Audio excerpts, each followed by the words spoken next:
betul ke kena pakai prosesor yang power macam 9800 X3D baru dapat FPS yang tinggi? Kalau tengok review daripada hardware Knucks, performance Ryzen 5 3600X sama je dengan 9800 X3D.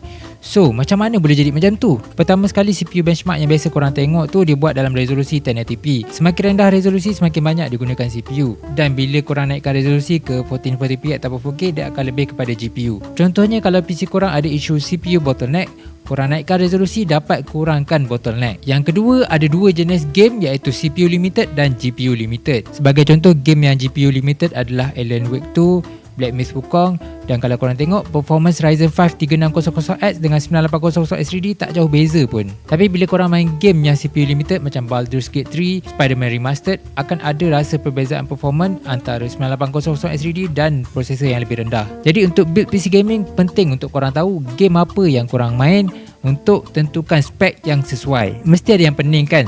Nak mudah build je PC gaming dengan sawada, tekan je gate code di bawah atau link di bio.